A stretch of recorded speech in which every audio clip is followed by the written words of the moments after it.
Rabbi Yisrael Lifshitz, a well-known commentator on the Mishnah, included a provocative legend about Moshe Rabbeinu in his writings. He suggested that Moshe naturally had negative character traits. Over the following decades, some rabbis strongly opposed this legend, arguing that its claims were baseless and that they defamed Moshe's revered image.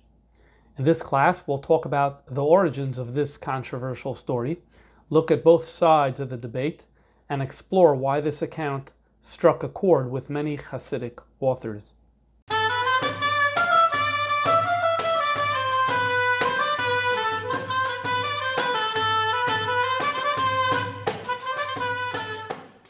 In the year 1894, Tov Reish Nun Dalid, there was a rabbi living in Yerushalayim by the name of Chaim Yitzchak Aaron Rappaport. He was, as many rabbanim of his day, he grew up in Lithuania and was a rav and a magid in Lithuania. And then later in life, he moved to Eretz Yisrael where he retired. And in 1894, he produced a small kuntris that is called Schus Harabim. This kuntris, Schus Harabim, is a very interesting type of work. What does he want to do? He wants to go through the different biblical figures who, when we read Pshuto Shel Mikra, we see an act, a transgression. And he wants to collect all the things that Chazal said that put the transgression into context, that say it's not as bad as you think it is, there were certain justifications for this behavior. So this type of material is spread out. So he wanted to gather all this information and put it in an organized way. That was the central purpose for producing this kuntris, Schus Harabim. However, what he ended up doing as well is dedicating the first few chapters to dealing with something about Moshe Rabbeinu, as we're soon going to see. And he gets haskamas. One of the haskamas that he gets is from another contemporary of his, about the same age, Rabbi Eliyahu David Rabinowitz Te'umim, and an acronym, he's well known as the Aderes, Eliyahu David Rabinowitz Te'umim. He passed away in the early 1900s, also originally from Lithuania, goes to Eretz Yisrael and lives out his final years over there. So the Aderes writes a haskama. Let's read what the Aderes says. He addresses it to Reb Chaim Yitzchak Aaron Sheyichya, and by the way, the date of this haskama is Purim Katan 1894. This is when the Aderes was still living in Lithuania, in Mir. And a few years later, he joined this Reb Chaim Yitzchak Aaron in Yerushalayim. Bidvar asher ala b'machshava lafanav. You had this idea, lahatpis maimer, to produce, to print an essay, neged hamuva b'sefer Tiferes Yisrael, against that which is brought in the Sefer Tiferes Yisrael, oides Tiferes Ameinu Moshe Rabbeinu, about the beauty of our people, the special Moshe Rabbeinu. So it says something in Tiferes Yisrael about Moshe Rabbeinu, and you want to write against it. Tiferes Yisrael is one of the more famous commentaries on the Mishnah. It was written by a man named Rabbi Yisrael Lifshitz. And if you see any big set of what we call the big set of Mishnayos that has the classic commentaries, Bar Tanura and the Tosfos Yom Tov, it's probably also going to have the commentary by Rabbi Yisrael Lifshitz. Sometimes it's called Yachin Uvoyaz. He was a rabbi in Danzig in Germany, Poland. He passed away in 1860. He published this commentary on the entire Mishnah over a 20-year span, between 1830 and 1850. Relevant for today is the section that he did on Meseches Kiddushin. So that's in Seder Nashim. That particular volume he printed in 1843. And as we can already see, there's a controversial passage that he produced in this volume. And this Reb Chaim Yitzchak Aaron had this idea of writing an essay against it, and he writes to the Aderes, and the Aderes says, Samachti ma'od, I am very happy, I'm very satisfied by this proposition. Why? And here he goes on to say, Me'ozra isi came to Sefer Tiferes Yisrael. Once I saw this controversial passage in the Sefer Tiferes Yisrael, nitzta'arti me'oid, I was very pained. V'chama pa'amim ga'arti ba'hamedabrim izeh. And on numerous occasions, when I heard people talking over the theme, this passage, ga'arti, I yelled at them. Va'amarti b'kahal and I spoke in public to my congregation, ki b'mechila mikvoid ha'goyin Tiferes Yisrael, that with all due respect to this great rabbi, la yafa asa, he did not do well. Ba'atakasai divrei asak, by copying these disrespectful words al tzadikei shal olam on the tzaddik of the world, namely Moshe Rabbeinu. And he goes on to say, and where did he get it from? Where did the Tiferes Yisrael get this terrible passage? He took it from Gentiles. He took it from earlier idol worshippers, is where he got this idea from. What a terrible idea to include that in his commentary to the Mishnah. Well, if indeed it came from non-Jewish sources, then we can understand the outrage, especially if the content as well is troubling. Rabbi Chaim Yitzchak Aaron himself produced this kuntras, Schus HaRabim, and the first few chapters are dedicated to, again, coming out against what the Tiferes Yisrael wrote about Moshe Rabbeinu. A year later, he reproduced a new version of this kuntras. This time he called it Klil Tiferes. This was produced in 1895. We'll read a few lines from this kuntras where he writes, Chazarnu ke'es, I'm doing this again. Lahatfis oid eze kuntras katan. I want to print another small kuntras, bishinui ma'atam, a few updates. And then he suggests to his readers, if you have the Mishnah of the Tiferes Yisrael, get this kuntras, put it next to this forgery, that is this bad passage, which he calls here a forgery. He calls it a forged letter. Put it in over there. But that's not enough. Go get out your black magic marker and expunge this passage, kadesha tisparsim, so that the world knows that it's a forgery. Vigam minus nizur kabay. In fact, there's heresy that's baked into this passage that he gave us here. So this is Chaim Yitzchak Aaron Rappaport writing himself. Now, many years later, 1955, in a journal that is called Sinai, Rabbi Yehuda Leba Kohen Maimon, this is Rabbi Fishman, a big figure in the religious Zionist community. He wrote an essay in Adar Tovshin Tesvav in Sinai, and he wrote as follows, also writing against this passage, and he said, there's this print house in Yerushalayim called El HaMekoros, and right now they are reproducing a Mishnayos with the commentary of the Tiferes Yisrael. So I say that when they reprint it, they need to take out this passage, they need to censor this passage, take out Hasipur Hamal Vazeh, this terrible story, this unfortunate passage has to be removed. There isn't even a hair of truth in this particular story. And indeed, there are some printings of the Mishnayos that have happened that as a result do not have this story. As a matter of fact, there's something called the Bar Ilan CD. And this is a CD where there are thousands and thousands of svarim that were retyped onto this CD, and it's used by researchers, etc. I use it from time to time.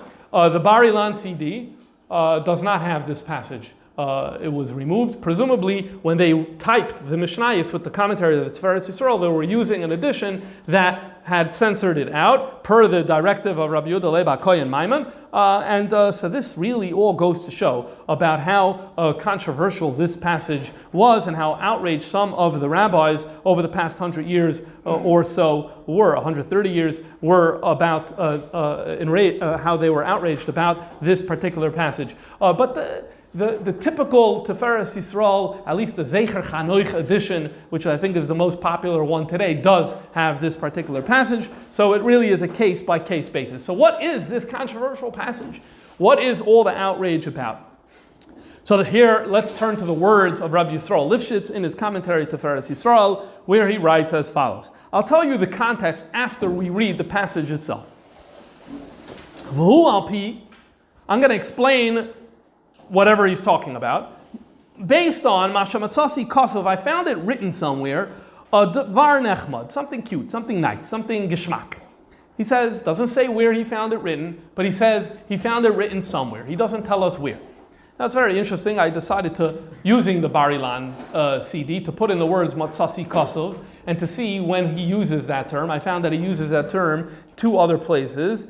And in both other places, it is when he's bringing works of science from German scientists and non-Jews. So that gives us a little bit of a possibility that here also it's something that is from a non-Jewish sefer. I'm not saying it definitively, but as a possibility. Otherwise, why would he not have told us which book he's getting it from? Either way, let's continue. Let's see what the story is. The story is, and I'm going to look at the Hebrew text in front of me, and I'm going to paraphrase it in English. He wrote it beautifully, like you write a story. But I'm going to just, I took out the key parts so that we don't have to get too bogged down in the details. The story goes as follows. When Moshe Rabbeinu took the Jewish people out of Mitzrayim and the miracles and his greatness became known in the world, there was an Arabian king who decided that he wants to learn about Moshe Rabbeinu. So he sent a great artist, to go create a portrait of the face of Moshe Rabbeinu. And indeed, the artist went, successfully was able to see Moshe Rabbeinu, was able to create this portrait, and came back and brought the portrait to the king. So the king gathered all of his wise counselors, and he asked them to judge based on the face of Moshe to understand what is his nature and what are his midos, what are his inclinations, what is his character based on the way his face looked. There is a field that is called, it's an ancient area of wisdom that's called physiognomy, which is a study of the face, particularly to study the face to understand a person's character.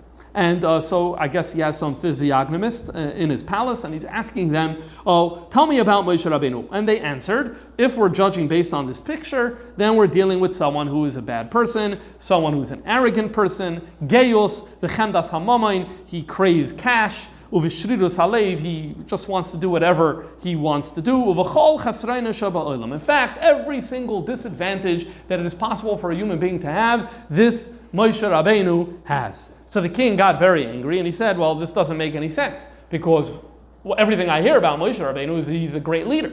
So this doesn't add up. So now the artist defends himself and says, look, I saw him, and I'm telling you, my portrait is an accurate portrayal of what Moshe Rabbeinu looked like. So it's these guys, these wise interpreters, they're the ones who are the problem. And they say, no, we know exactly what we're doing. We know how to assess a face, and I'm telling you, we did a great job.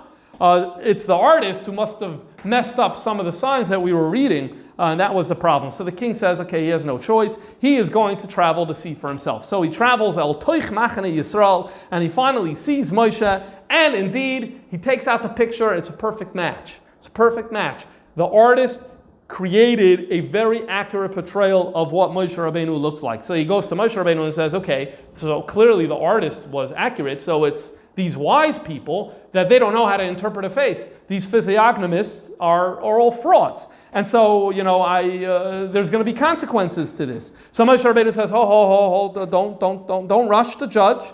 The portrait is accurate, 100%, but what the sages said, that also is accurate. I am not ashamed to say, I am not ashamed to tell you, all of the flaws that these sages saw in me, they are indeed my nature. They are indeed my nature. However, with immense strength, I gathered the strength, and I conquered my negative tendencies which I have.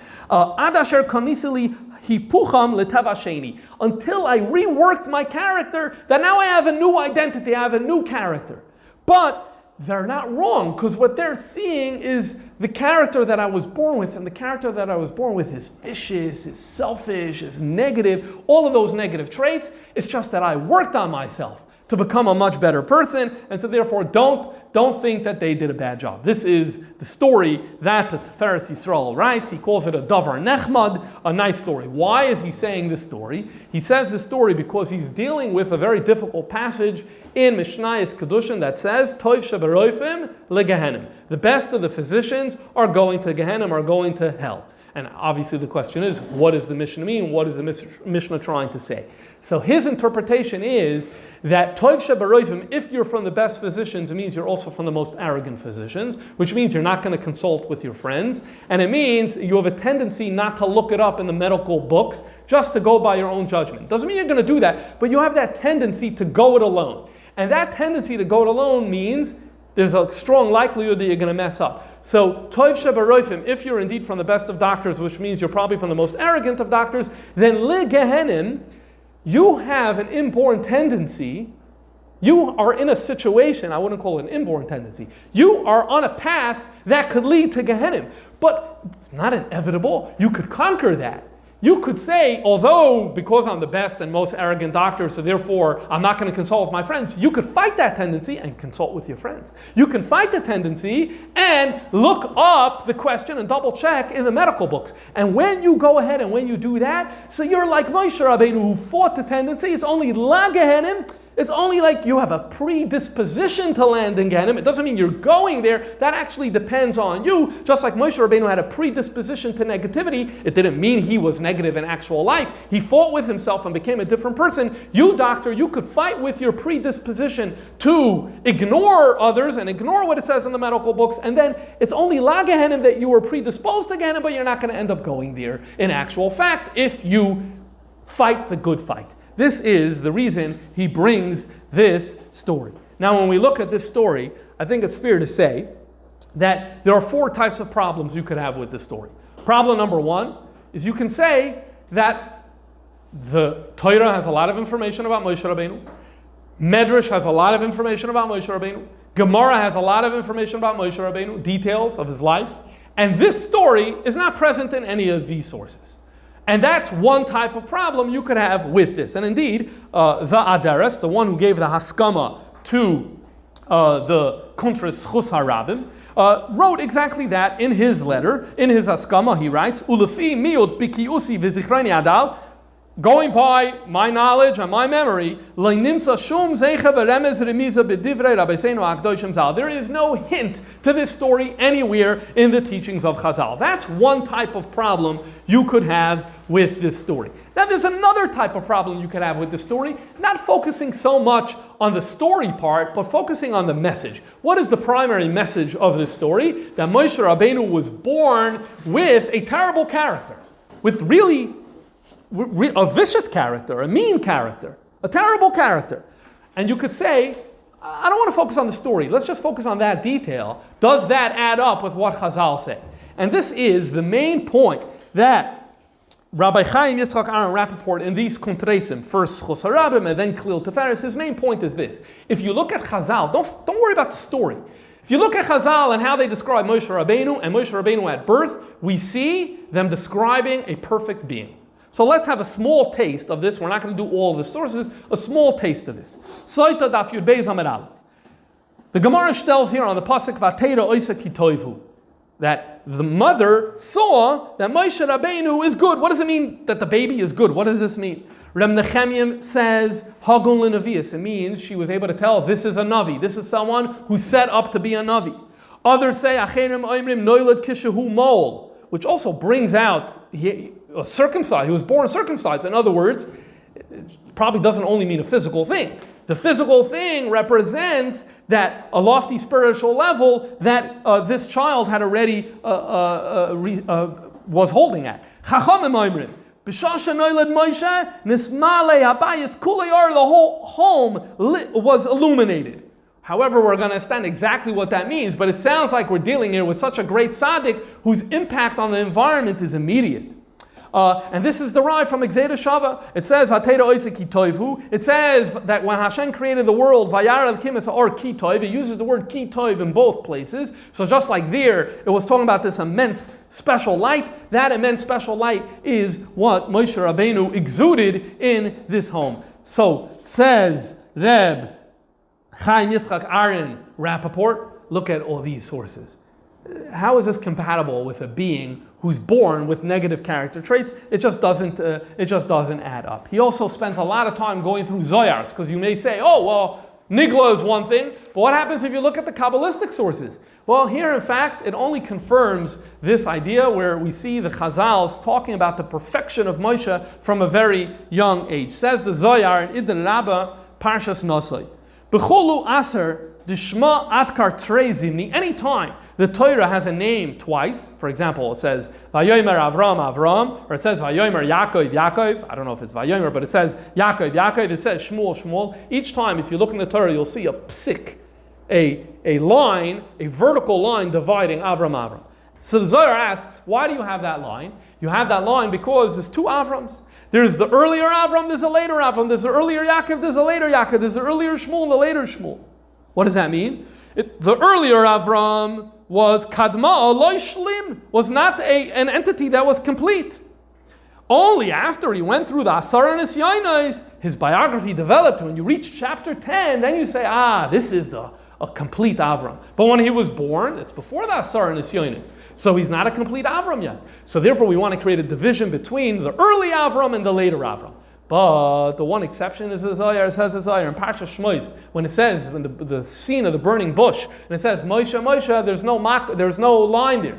That vertical line isn't present. Why is it not present? Says the Zohar, Demiyoima de Isyalid Shalim Hava. From the day he was born, he was a complete being. So this is an amazing statement where we say about Avram, the greatest of the great. We say, but it took time till he developed his Asara Nisyonos, till he developed into the tzaddik that he became. That's later. And then we're saying with Moshe that no, there's no such division. The Moshe of when he was 120 years old is the same Moshe when he was one day born because of this pasuk Vatera Oisek Kitoivu. This seems to really undermine the central theme of the story that Moshe had bad character traits. And this is the primary focus of Reb Chaim Yitzchak Aaron in the Kontresim that he put out. Now, clearly, he was talking with a lot of people about this, and so some people tried finding the Kurdish that maybe could serve as some justification. Here is, if there is going to be one Chazal that supports the Tiferes Yisrael story, this is going to be the closest one that's going to come to support. That's Yalkut Shemaini Ba'aloischa on a pasuk in this week's parsha, where it says, Va'ish Moshe Anav Ma'oid. Moshe was, and Anav was a humble person. Now the truth is, the exact translation of the word Anav is not entirely clear. What exactly does it when we say humble? But it can mean many things, and I think in this medrash we're going to see the unique meaning that it has over here. The medrash asks, really? Moshe was an Anav?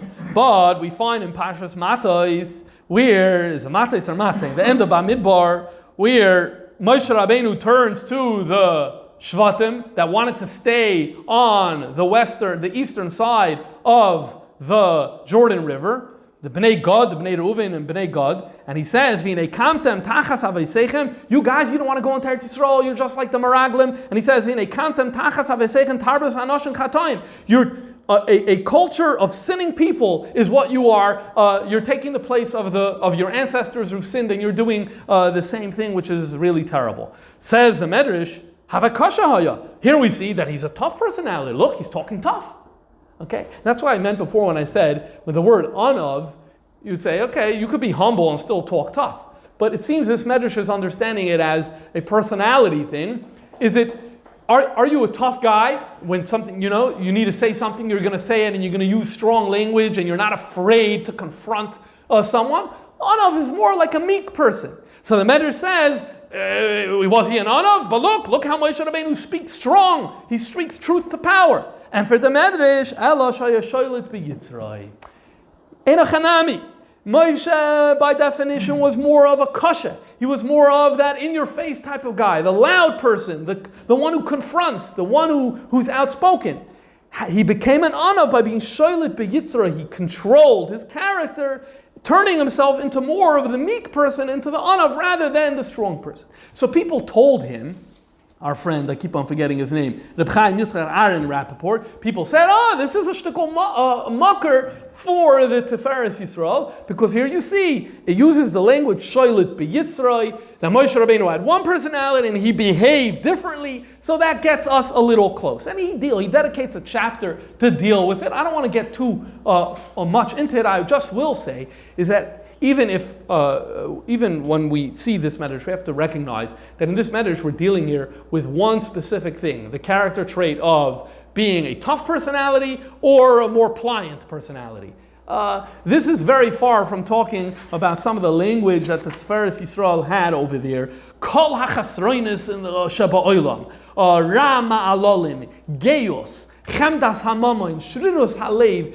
This is very, very different. So if we wanted to say, based on this Yalkut Shemaini, you could say Moshe Rabbeinu had, by nature, was a little more of a tough person, and then he worked on himself to be more of a anav, in the sense of a more modest in his comportment. Then yes, you have this Yalkut Shemaini. It's still a stretch to use this to justify all the things that Tiferes Yisrael said. For the purposes of this class, that's enough. Of course, there's been many people who've commented about all of this, and there's much more that could be said back and forth. But for our purposes, this is sufficient, and this concludes the section of the second objection that one would have. Remember, the first objection is, I know a lot about the life of Moshe Rabbeinu because of Chazal and the Torah. I don't see this story anywhere. That's objection number one. Objection number two, the central motif of the story, that Moshe Rabbeinu had a problematic personality, doesn't seem to be justified by the sources that we've seen so far, despite the Yalkut Shemaini still.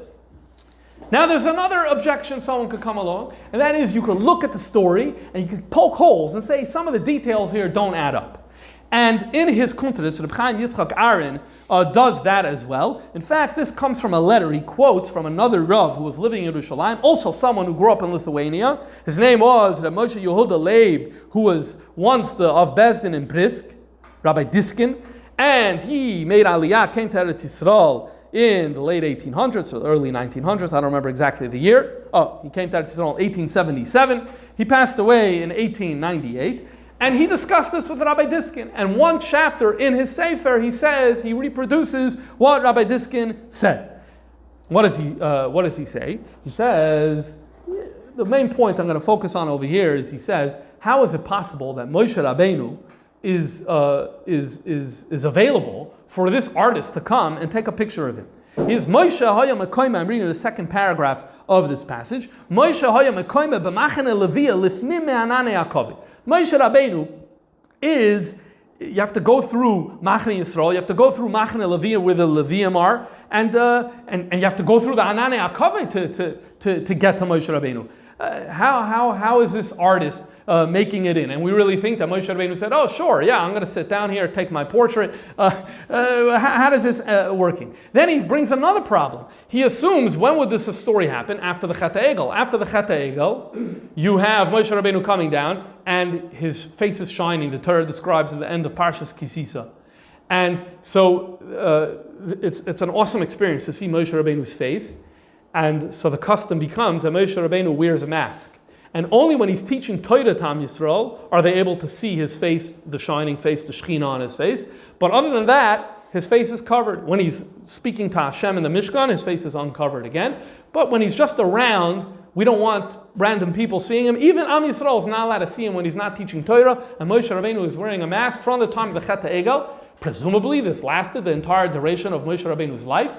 And so he wants to know, how did this guy even see Moshe Rabbeinu's face if Moshe Rabbeinu's mask was covering his face? So this is an example of the third category, where you look at the details of the story and you say, well, some of these details don't add up. There's a fourth type of objection, and I would say that if you read Reb Chaim Yitzchak Aaron's Kontresim, and when you read the Aderes' Haskama, the overall feeling you get is a fourth type of objection, and that is, Moshe Rabbeinu needs to be the ideal person in Jewish history. It is very unideal to be someone who's born with negative character traits. Even if you did this amazing thing, the heroic struggle of reworking it, it still doesn't get you to the place of perfection. We'd much prefer if Moshe Rabbeinu was a perfect person, as described by Chazal, not having to deal with negative character traits, especially when you talk about it as Geos and Shridus Halev and Chala Chesrena Shaba Oilam.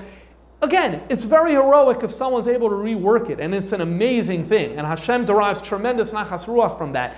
But at the end of the day, that doesn't come close to perfection, and that's why they use this language like it's slander against Moshe Rabbeinu. It's minus, if you remember. It's heresy. And that language comes from this fourth idea that an understanding that that's not what a Moshe Rabbeinu is supposed to look like. And so therefore, let's summarize the 4 types of objections. Number 1, this story doesn't appear in our sources. Number 2 is the central theme of the story, that Moshe Rabbeinu was born with major flaws, isn't Pasha consistent with what Chazal tell us. Number 3, you could poke holes in details of the story. Number 4, we don't want Moshe Rabbeinu to look like that because that's second class, that's not first class, and therefore these are the problems that these Rabbanim had that really compelled them, Reb Chaim Yitzchak Aaron, to make his macha, and the Aderes to make his protest, and Rabbi Yehuda Leib HaKohen Maimon to censor it out of some editions of the Mishnahs.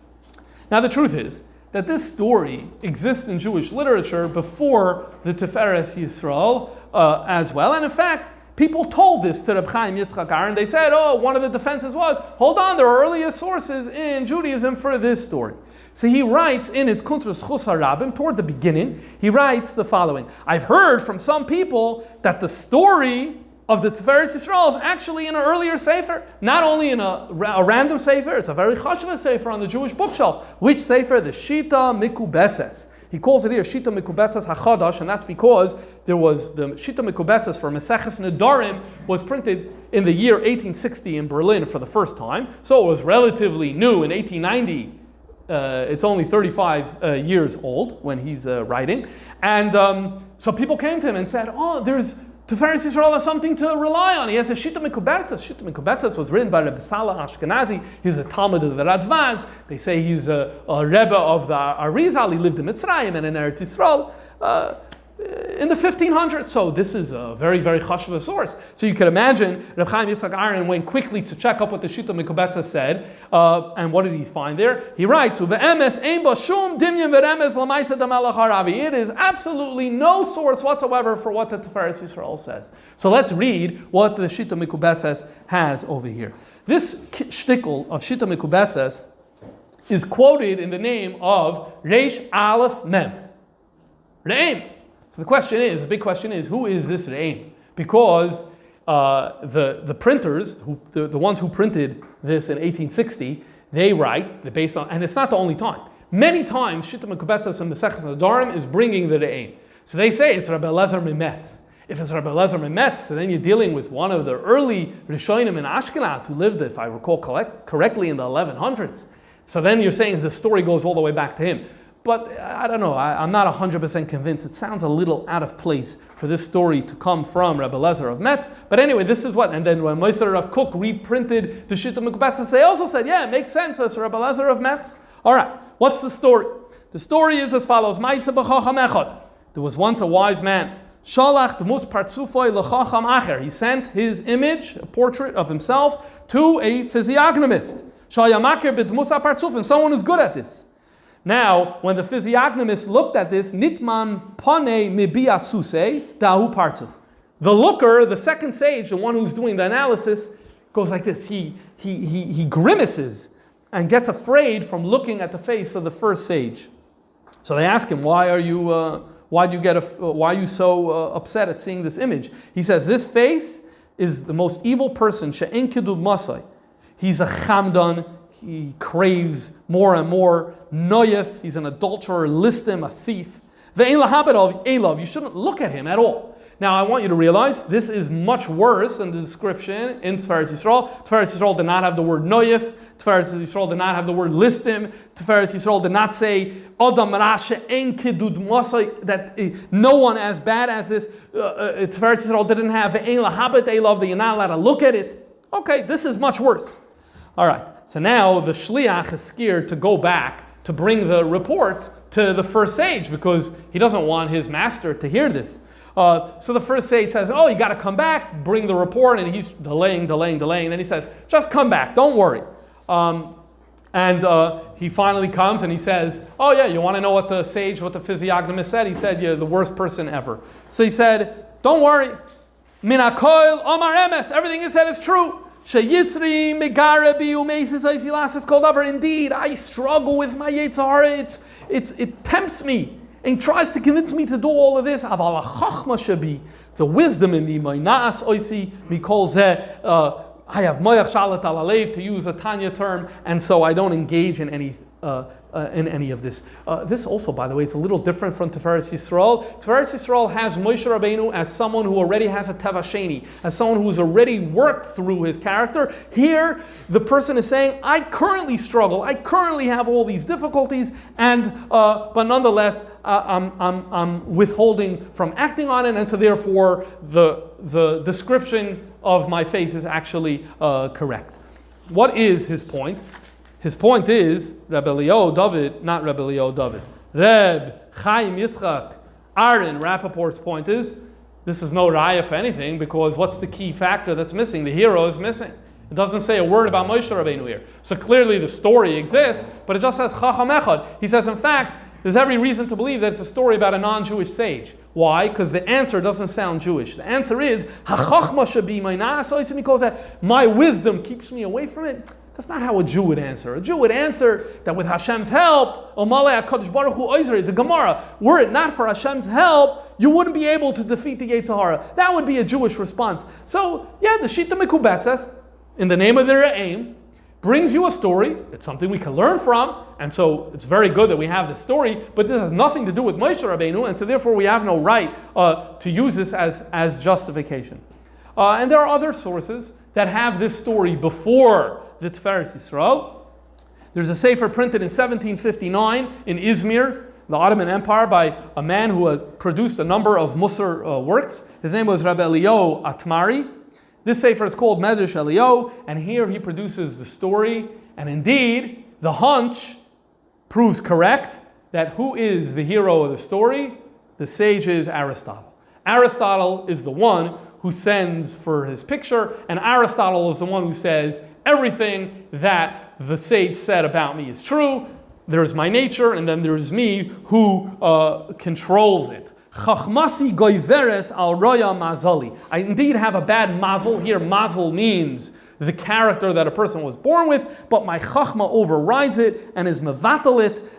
And so what do we see from here? We see that the Tiferes Yisrael is not the first to say the story. The story exists in Jewish literature before him. However, it's not with Moshe Rabbeinu. And somehow, there's a transfer from Aristotle to Moshe Rabbeinu, and that transfer happens in the Tiferes Yisrael, and these Lithuanian rabbis living in Yerushalayim are outraged by this, which is the reason for the kontresim that have been produced. Now, when learning about this, all of a sudden we get a little bit of a curveball and we get a little bit of a surprise. What's the curveball and the surprise? Because you ask yourself, what would Chasidic Svarim say about this question? So at least I would have said, well, Chassidus is very much into the concept of the tzaddik, very much into the concept of the Moshe Rabbeinu in every generation. And so therefore, it probably would not be a fan of this concept, of this idea of Moshe Rabbeinu being born with negative character traits. Well, it turns out, as I'm going to show you, that this story and the theme of this story and the story itself was very much celebrated in early Chasidic works and in later Chasidic works as well. We're going to look at Polish non-Chabad Chasidus. We'll come to Chabad and deal with that later on. And in multiple passages. So let's have a look and get a taste of this, and then try to understand what's happening here. Along the way, we're going to find that the Tiferes Yisrael was not the first one to say this about Moshe Rabbeinu. It was done earlier by, guess what? By Chasidic Svarim. So let's have a look. First up is a grandson of the Baal Shem Tov. His name is Reb Moshe Chaim Ephraim Misdilkov. Okay, that's his town. The Baal Shem Tov had a daughter, Adol. He is Adol's son. And his sefer is Degel Machne Ephraim. It was printed in 1810, just for historical context. Tiferes Yisrael sefer was printed in Danzig, this volume, in 1843. Here we're dealing with a sefer printed earlier in 1810 in Tafkuf Ayin. And in Parshas Kisisa, he says, Shamaiti min Adoini aviskeni. He does this many times in the sefer. I heard from who? My grandfather. Who's the grandfather of Baal Shem Tov? He's quoting from the Baal Shem Tov. The Gemara in Sanhedrin says that the daughter of Moshe Rabbeinu, they suspected him of the worst sins. In fact, it says in Tehillim, Vayikanu l'Moshe. So the language there sounds very similar to kinui, which is Parshas Nasai Soita. So the Gemara in Sanhedrin says that all the men did kinui with their wife. They said, yeah, we're choshed Moshe, that he's immodest, so therefore we don't allow you to get close to this man. So the Baal Shem Tov asked, how could it be that a dor day, a special dor, like the Baal Shem Tov, like the dor of Moshe Rabbeinu, that they did such a thing, that they accused Moshe of being inappropriate with an Eishes Ish? Said the Baal Shem Tov as follows. Upirish Huzal, the Baal Shem Tov said, Ki Moshe Rabbeinu noila b'fchinas sheyia Rasha Gamur. Moshe Rabbeinu was born on the level of being a complete Rasha. The Yiyaloi, maybe it's a typo, Kol Hamidus Erois, and he had all of the negative midos. Ach, Shu Heifach Vishiber Kol Hamidus Erois, he transformed it all. He broke it all. And he worked to only allow good midos in his life. Ad kan. And the teaching over here is, so when they were choshed him, there was a truth to the chshad. There was a truth to the lie. There was a truth to the libel. Did Moshe Rabbeinu do any of this? No. But they saw in Moshe Rabbeinu the fact that he had a inborn proclivity to do this negative stuff, and that's why they were vayakanu l'Moshe b'machane. And wow, this is bringing one of the. If you recall, I said there are 4 objections, and the second objection I said is the idea that Moshe Rabbeinu had negative character traits is hepech chazal. Well, here we see the Baal Shem Tov essentially saying that that's exactly what happened. Remember, the 4th point was Moshe Rabbeinu should be perfection, should not have this type of flaw. Well, here we see that the Baal Shem Tov is telling us that indeed he did. And then, but this has nothing to do with a face and how it shows on the face. But the passage actually continues to talk about that as well. He says, the Zohar speaks about the fact that a person's mahus shines on their face and also on their hands. It says, so says the Degel Machne Ephraim, so when Moshe Rabbeinu was born, definitely the features of his face showed and displayed his ra. And that's why the pasuk says that later in life, Karan or Panav, his skin was shining. What is it trying to say? What does it mean his skin was shining? That very face that once displayed negativity was transformed, and now it's Karan or it's giving you light. In other words, Moshe Rabbeinu took the very same features that once exhibited negativity and transformed it to positive. Karan or Panav. Wow. So this gets you you don't have a story here, but it gets all the central themes of the story are here. Moshe Rabbeinu was born with a negative character trait, and it was shown on his face. Amazing, amazing. However, when the person coming to gauge the face, then the person would not have seen it based on this. Because based on what we're seeing over here, it was already transformed. Karan or Panav. He would have only seen positivity, I think. But you're getting really close to the story over here. That's number 1. Number 2, there was a Talmud of the Baal Shem Tov by the name of Yehuda Aryeh of Polnoya. He passed away in the year 1770. Only 10 years after the Baal Shem Tov passed away, he passed away. And he has a sefer called Koil Aryeh. It was printed in 1798. Tov Kuf Nun Ches. And here, when he develops the idea over here, we have this saying that Dvarim hayotzim and alev nechnasem alev, that when you speak something and you really mean it, it's going to have an effect on someone else. He says, well, that's only true if it's completely part of your personality. In other words, it can't just be that you're saying it. You have to mean it. And not just mean it, you have to mean it on every single cell in your heart has to mean what you're saying. Moshe Rabbeinu is told by Hashem, go redeem the Jewish people. And he says, no, Bnei Yisrael aren't going to listen to me. Why is Moshe Rabbeinu saying Bnei Yisrael aren't going to listen to me? Because Moshe Rabbeinu has negative midos. So therefore, when he speaks words of Hashem, we can't say that it's coming from his entire heart, because part of his heart is interested in negativity. And so therefore, he says, Bnei Yisrael lo yishmu elai. And that was his justification for saying that the Jewish people aren't going to listen to me. And he goes on to say that Moshe Rabbeinu indeed was born b'chlalus hamazal shekulam roim. He was born at a time where, because of the mazalas, he's going to be born with negative traits. And he says it was shown on the face. Where do you see it was shown on the face? He brings over here something without a source. Kach shamaiti. He says Bilam looked at Moshe's face when he was young, and tamua ma'oid. This was very shocking. In other words, he has Bilam, we know, the Gemara says, was an advisor for Paro. So we don't know exactly. He says Shamaiti. We don't know where he heard this from. But Bilam, presumably in the palace, saw Moshe Rabbeinu and sees someone with all those midas rois spilling over onto his face. And this explains why his words later in life aren't going to be listened to, which is why he says that the Jewish people aren't going to listen to me. Very similar to the Degel, Machane Ephraim, where midas rois, yes, check. Exhibited on the face, yes, check. You have those in these two sources. Additional sources. Rabbi Yaakov Yosef of Polnoya, same town, Polnoya, but he's much more famous. Rabbi Yaakov Yosef of Polnoya is known as the first one to print the Chasidic Sefer. In Taf Kuf Mem Aleph, he printed Ben Poiris Yosef. He also printed the Toldos Yaakov Yosef, and I don't remember right now which one was printed first and which one was printed second. This one is printed in 1781, the Ben Poiris Yosef. And there he brings the same idea. He brings it in the name of philosophers, Chachmei HaPhilosophin, that Moshe Rabbeinu was born with midos rois, and he says, and that's why Moshe Rabbeinu said, I'm not roy to do the shlichus of taking the Jewish people out, because I'm an imperfect person. Moshe Rabbeinu, blamed it on the fact that his speech isn't good. Yeah, speech comes from where? Comes from your heart. And so therefore, because he brings this lashon, that he brings this language that the speech is kolmos halev, is the speech. So because Moshe Rabbeinu's heart's impure, so therefore that's why he stutters. That's why he's kvad peh. It expresses itself in the fact, because a bad heart means bad speech, and that's why Moshe Rabbeinu doesn't want to go take the Jewish people out of Mitzrayim. Rabbi Elimelech of Lizenks in the Noam Elimelech, printed in Tafkuf Memches, that is 1788, has this passage that Moshe Rabbeinu sees Hashem where? In the sneh. What does that mean? That means because Moshe Rabbeinu was a sneh. A sneh is thorns. Moshe Rabbeinu has all these negative character traits.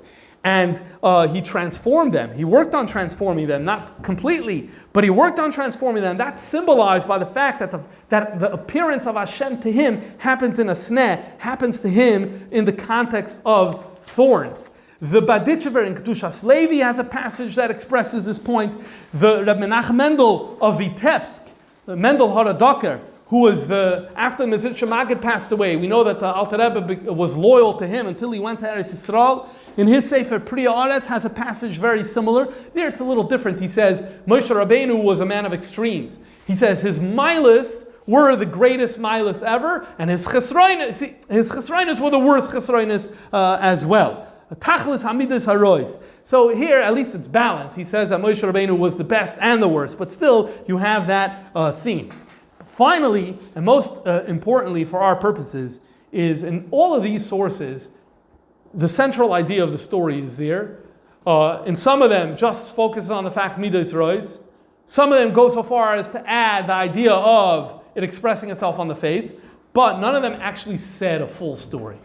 But here we get, in the following Sefer, from Reb Moshe Sofer of Shevarsk, and his Sefer's name is Or Pnei Moshe. It was printed in 1810. Taf Kuf Ayin, that's a good few decades before the Tiferes Yisrael Sefer was printed.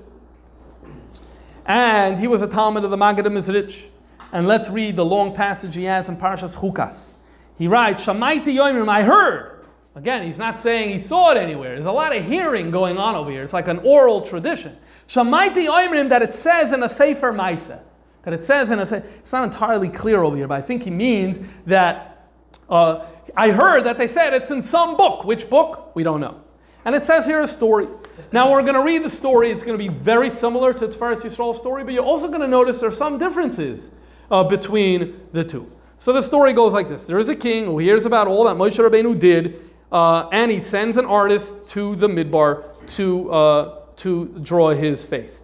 The maskana is, there is no person as bad as this particular face. And he has all the midas rois and megunois, liyas noyef and a roitzeach v'chol midas rois shaba'ilam. So it has that stronger language that the Shita Mikubetzes had. Remember, Shita Mikubetzes wasn't Moshe. It has that stronger language that the Tiferes Yisrael didn't have. But here, it's being said about Moshe Rabbeinu.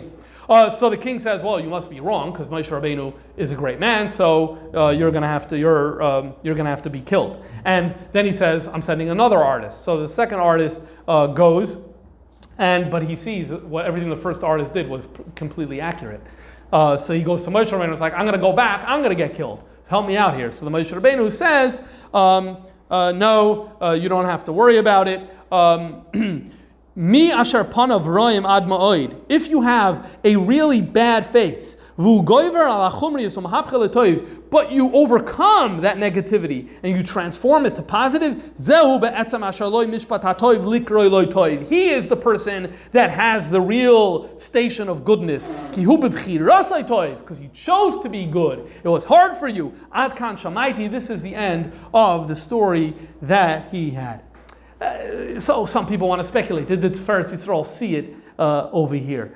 Tiferet Yisrael didn't interact with Chasidic Svarim all that much, and there's substantive differences between these two stories. He got it from somewhere. We don't know where Moshe Sofer got it from. I think it's safer to say that this is a story that's around. This is a story that is around. By the time the late 1700s, early 1800s come around, let me say it this way. There was a story in Jewish circles for hundreds of years. We already saw in the 1500s, and there was even an earlier source that I didn't discuss. There was a story that was said, and it was said about a non-Jewish sage, it was said about Aristotle. By the time we come to the late 1700s, early 1800s, it is not clear who, but the story gets transferred to Moshe Rabbeinu, and that ends up in the Tiferet Yisrael, but we see earlier that ends up in the Moshe Sefer of Pshavarsk in his Sefer or Pnei Moshe. Now he then goes on to analyze this story. And that's important for us to do as well.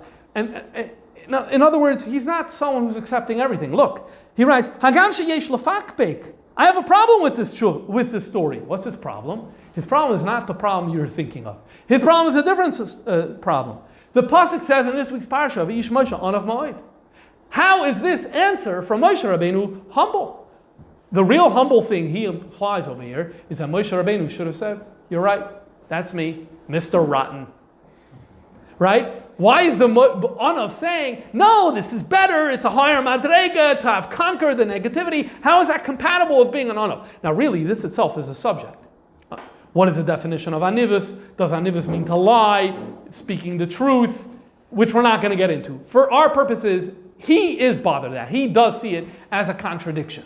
What's his answer? He says, well, Moshe Rabbeinu, I guess, didn't have a choice, because it would have been a chil Hashem if the guy would go back and say, yes, this is what Moshe Rabbeinu looks like, and yeah, I guess he's just a terrible person. That would have been a big chil Hashem, so Moshe Rabbeinu had no choice and had to give the answer. This is what Moshe Sofer says. And then he goes on to, as the early Chasidic Svarim did very often, to weave it into Parshas Chukas, into the Psukim. So let's get a small taste for what he does in the Sefer. He says as follows.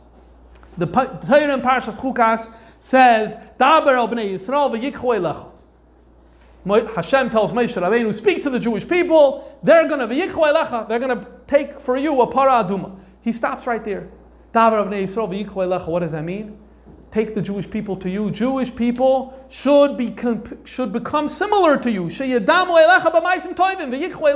people should be similar to Moshe Rabbeinu. Fragt sich the Shaila, really? A Jewish person could be similar to Moshe Rabbeinu? Who could become similar? Moshe Rabbeinu is not a tzaddik. He was born a tzaddik. Kadosh mirechem. So we say, no. Para. The next word in the pasuk is para. Para. Para is going to be the answer. And aduma is also going to be the answer. Para is gematria ha'ir, the city. Chazal tell us that the guf is called the city. What does that mean? Moshe Rabbeinu is ha'ir. Moshe Rabbeinu has a guf. Moshe Rabbeinu has a para. Ha'ir is a guf. He also struggles. He has chumrius. And it's aduma, and we know redness is symbolic of sin. As the pasuk in Yeshaya says, "In yadimu chatoila," if Jewish behavior becomes red like crimson dye, so we're using the color red for sin. Oh, but what happened with Moshe Rabbeinu? The pasuk continues, "V'yichu elecha para aduma." He worked on his para. He worked on his aduma, and he became tmima. He became a tamim. Asher ein bamum, no blemish whatsoever, because he worked on himself. He broke his chumrius. He broke his coarse nature. And he ensured that throughout his life, the next words in the pasuk, Asher loy Allah aleha oil, he's not going to allow the oil into his machshava dibur amaisa. Who's the oil? The yoke is the Yetzer Hara. And he didn't allow the Yetzer Hara into his life. And so therefore, you say you can't learn from Moshe Rabbeinu. Of course you could learn from Moshe Rabbeinu. He is exactly like you, and therefore you could learn from him. What a interesting, creative pirush in this sefer on the opening of Parshas Chukas. But then he says, hold on a second. What about the sources in Chazal? He contends with the issues. What about the sources in Chazal that imply that Moshe Rabbeinu was Tor Merechem, Kadosh Merechem, Vatera Oisei Kitoivu? He says, no. I'm going to give you a new pshat in this pasuk. His question is, why? The pasuk could have just said Vatera Kitoivu. What's the Vatera Oisei? He saw Oisei Kitoivu. So he learns the pasuk like this: Vatera Kitoiv. He saw the mother, Moshe Rabbeinu's mother saw that he's toiv. Not that he currently is toiv, that in the future he's going to be toiv. And why is he going to be toiv? Who? Because of himself, because of his action, because of his choices. And therefore it's oisai, it's him. His goodness is going to be his goodness. It's oisai, it's him. He's the one doing it. He's the one who's going to make it happen. He's arguing that in this pasuk, as much as the Pshuta in Chazal is telling us that right now he's good, he comes up with this very creative interpretation to say that no, he's not good now, he's going to be good in the future, and it's going to be through Oisai, through his action, and it's who it's going to be attributed is going to be attributed to him. This is a selection of how many? 1, 2, 3, 4, 5, 6, 7 early Svarim Chassidus, all published and printed late 1700s, early 1800s, long before the Tiferes Yisrael Sefer was published, that all seem to have this idea. There is many more. There's actually an article just published by someone in, this past month. His name is Shmuel Yismach, if I'm pronouncing it correctly. He brought 16 examples of Chassidic Svarim printed before 1843 that have this idea. None of them have the story the way that Moshe Sefer has it. But the idea, the way we saw in the other sources, in the Polish Chassidus, we have a lot of it. And then when you start counting Chassidic Svarim from after 1843, again, not Chabad Chassidus, many dozens of Svarim have this idea, celebrate this idea, elaborate upon this idea. So now we need to ask ourselves the question, why? Why is this idea so prominent in Chassidus? What is it about it that this idea really catches on? And this story is used in Chassidus, or even if they're not using the story, but the central theme of the story is being used. So 3 points about why this idea is so attractive for Chassidus. Number 1, the theme of this story is hope for everybody. Every single person, there's hope that they could rise in their Avodas Hashem. This was a major objective of the Baal Shem Tov and the Chasidic movement, to allow every person to have hope. There were so many people who said, oh, I can't learn, I can't daven, I can't read, I'm no good, nothing could become of me. And here, what's the message in this story? Hope for everyone. Because look, even Moshe Rabbeinu was in this inferior position, and yet he turned into something, and so you can do it too. So that's one reason why this would have been attractive in Chassidus. Another thing is, one of the big concepts that the Baal Shem Tov came to implement was to tear down the divide between the elites and the regular people. And we know that before the Baal Shem Tov, there was the learners, and they were in their own category, and then there was the simple people, and they were in their own, and there was very little interaction between the two. What does this story do? This story, it takes a sledgehammer and breaks down that barrier between these two worlds, because it's saying even the great Moshe Rabbeinu has commonalities with the regular person, and that also is something that early Hasidus was very interested in. But I think most importantly, we need to focus on the actual content that we have here by Reb Moshe Sefer and some of these other Chasidic Sfarim to see what they're actually talking about when they bring this. And very often they're talking about the concept of avodah. They're talking about the concept of tikkun hamidos. This is a major idea of Chasidus. It is not enough to learn another blot Gemara. It is not enough to learn all hours of the day and to fast. You also need to self-develop. You need to work on your character. You need to become a better person.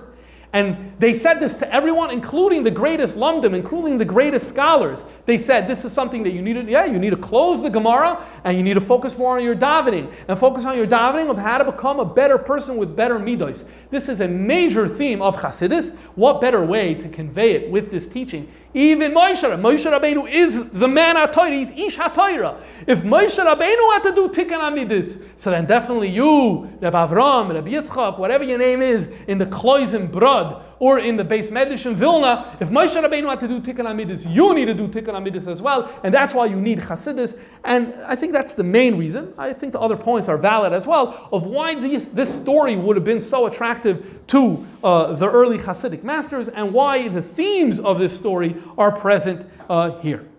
Okay, now we need to say, what about Chabad? What about Chabad? So in the moments that we have remaining, let's discuss it. So point number one when it comes to Chabad is to say, well, 1 second. Chabad has a sefer called Tanya. And in Tanya it speaks about a tzaddik, and it says that a tzaddik is perfection. The Beinoni is the struggler. The tzaddik is perfection. So if the tzaddik is perfection, Moshe Rabbeinu is a tzaddik, so this whole story doesn't work according to Tanya. But this is not true. What I just said now is not true. When you learn Tanya, it does not say that a tzaddik is born as a tzaddik. Let's read Tanya Perek Yud. The Alter Rebbe writes as follows: when a person strengthens their nefesh alikis, v'nilcham kol kach im abahamis, and they use it to wage battle against their animal soul, ad shemegarish u'mevar harashabo, until he completely expels the negativity. But the negativity didn't turn. So if the negativity was not transformed to positivity, that's a tzaddik she'ein a gomer, an incomplete tzaddik. But if he was successful in being mahapich, in transforming the negative to positive, so then he's a tzaddik gomer. What do you see over here? The tzaddik starts out as a person with negativity, and he has to work. When we say that a tzaddik is born a tzaddik in Tanya, what we mean is he has a neshama that's going to be successful at this battle. He has to wage a battle.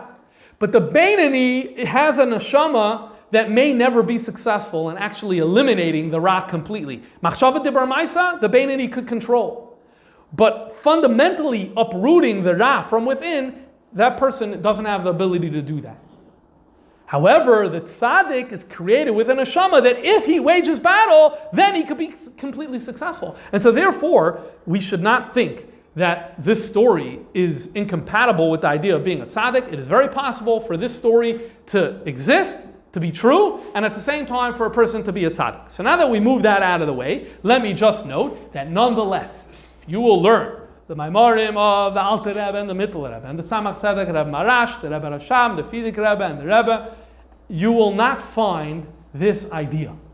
And the amazing thing is, it is so prevalent in Polish Chassidus that the absence in Chabad Chassidus is jarring. Rabbi Nachum Greenwald, he wrote an article with one line from a letter from a Maimer of the Alter Rebbe that maybe sounds like it is this, but in my view, it's not even that. And it's one line, and I don't even think that it's referring to this. It's literally 6 words, and it's the meaning is so ambiguous in context that I think it's fair to say that this idea is pashut absent from Chabad Chassidus. How often do you have an idea that's so prevalent in Chassidus Poilin where it's completely absent in Chabad Chassidus? The one little exception we could have is from this recently published Bir on Tanya, not by a Rebbe, but by a Chassid. His name was Rabbi Yaakov of Keidan, and he was one of the famous Chassidim of the Mittel Rebbe and the Tzemach Tzedek, and only in, Tafshin Ayin Beis,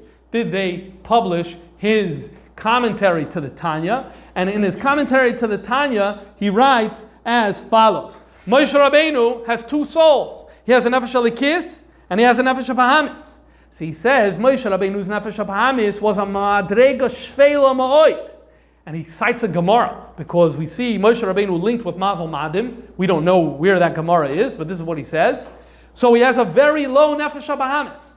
But nonetheless, the Nefesh Abahamis was not a concealing factor in Moshe Rabbeinu's life. Why? Because he had such a high neshama. So because he had such a high neshama, Nefesh Alikis, so his lowly Nefesh Abahamis wasn't a match for his neshama. So firstly, here you see that the Nefesh Abahamis wasn't really a factor. It didn't really get in the way, it sounds like. But at the end of the day, you do have the idea that he has a low nefesh habahamis, so that's an echo of this idea from the Polish Chassidus in this commentary on Tanya. And he's using Chabad language because he brings it into the world of two souls, which is the major idea in Tanya. But ultimately, again, as I said, it's absent from the Maimarim. And all of that brings us, is the context to an interesting discussion that took place in the presence of the Rebbe in Tafshin Mem Dalid, when the two chief rabbis of Israel, namely, at the time, Rabbi Mordechai Eliyahu, he was the Sephardic chief rabbi, and Rabbi Avram Akoyan Shapiro, they came to, this is the first time, this is toward the beginning of their tenure as chief rabbis, and they had a meeting with the Rebbe, Yechidus, on the second day of Reish Chodesh Kislev, Taf Shin Mem Dalid. And Rabbi Mordechai Eliyahu cites a chidah that we have not found as of yet, but he said it in the name of the chidah, that Moshe Rabbeinu was an ish kasha. He was a difficult person. His teva was like eish, was like fire, but he shattered his negative midos. He broke his inclination, and he became the pasuk in this week's parsha, Ana ma'od mikol adam asher al pnei adama. The closest source that we have to this is actually the Yalkut Shemaini that we saw before. Moshe was kasha by nature. He transformed himself into being an Anaf. Good, so this is what Rabbi Mordechai Eliyahu said. So Rabbi Shapiro wasn't happy about this. And Rabbi Shapiro, aware of many of the sources we were talking about, he was triggered to this whole controversy, and he says, what? Zetamua, to say a pgam in Moshe Rabbeinu. Moshe Rabbeinu was noiled kadosh merechem. How could you say such a thing about Moshe Rabbeinu? So then the Rebbe intervened, and the Rebbe said as follows. And by the way, you can listen to the audio of this. The Rebbe said as follows. The Rebbe quoted the name of the Seder Adoidus. The Seder Adoidus is Rabbi Chiel Michal Halperin. He was a Rav in Minsk in the 1600s, if I recall correctly. And the Rebbe said that the Seder Adoidus brings this story that some people say that Moshe Rabbeinu had this nature that that was not comely, not a good nature. But the Seder Adoidus slugs it up and says that it doesn't make any sense, because Chazal say that when Moshe Rabbeinu was born, Ismale Abayis Kula Oira, which means the second that he came La'avera Oilam, even before he did any Avodah, his whole home was illuminated with his spiritual light. And so you see that this idea that Moshe Rabbeinu started out on the left foot is just not compatible with Chazal. This passage has not been found in the Seder Adoidus. My guess is that the Rebbe intended the Torah Shlema, because the Torah Shlema, printed in 1944, brings Taka the sources, the story of the Tiferes Yisrael, and then slugs it up and says, no, it's not. And so from all the different sources, I don't think the Rebbe would have meant Fishman and the Aderes and those other sources. So my guess is that the Rebbe intended Torah Shlema, but I don't know, maybe there's some other source. Anyway, then the Rebbe went further and quoted Kabbalah.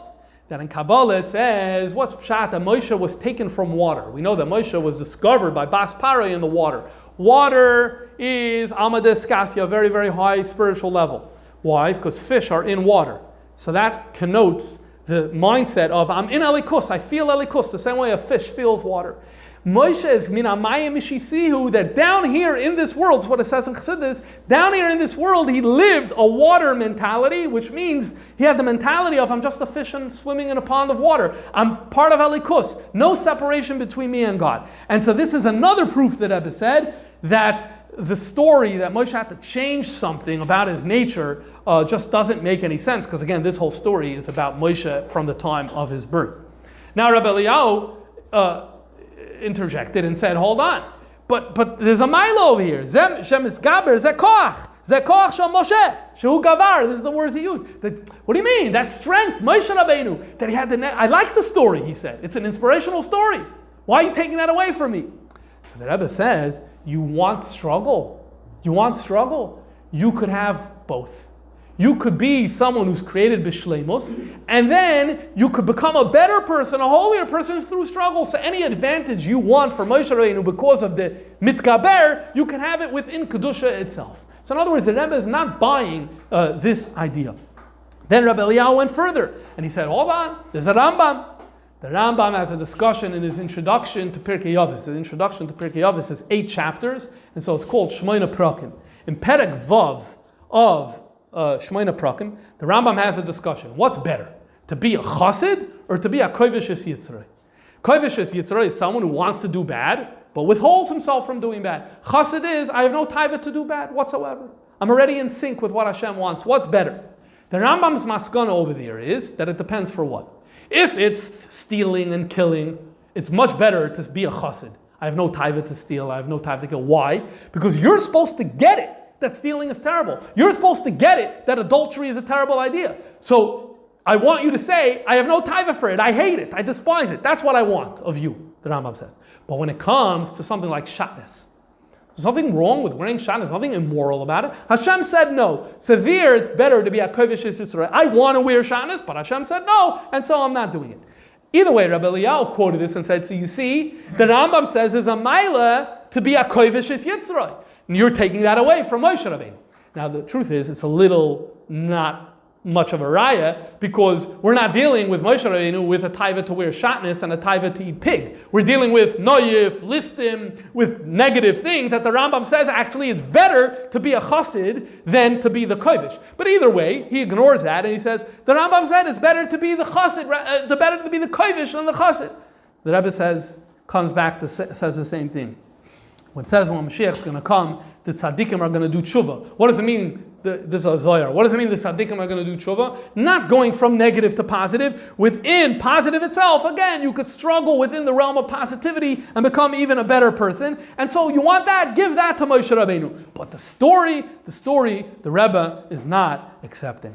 And so, in summary, what we have over here is we have two different traditions, essentially. We have interesting allies here. You have the Lithuanian Rabbanim in Yerushalayim in the late 1800s, early 1900s, together with Chabad, their allies in being opposed to this story. You have the Tiferes Yisrael, who's a German Rav, allied with the Polish Rebbes, who very much embrace the story and embrace the idea. And that's kind of an interesting alliance in terms of how it all comes down. And again, in terms of the history of the story, we understand in Jewish sources it's first said about a non-Jew. It's somehow at a certain point unclear exactly how it becomes about Moshe Rabbeinu and makes its way into Chasidic sources and then into Tiferes Yisrael in the 1800s, as we saw. But in terms of the lesson for life, I don't think there's any question about what the lesson is, because there's no doubt that this story has a tremendous lesson. And that's precisely why the Polish Chassidus quoted it so much, about A, the importance, but also the ability to be successful in actually, I have an atiyah for negativity. That's something we all relate to. I'm drawn to something I shouldn't be drawn to. And we have those moments sometimes we shudder. We're like, how you talking? I even feel that way. But no, there's no reason to feel that way. The message of this story is that that's our avodas Hashem, to deal with our struggles, to deal with our garbage, and that's what gives the Eibusher nachas ruach. And may this be an inspiration that we have hatzlacha in that avodas Hashem.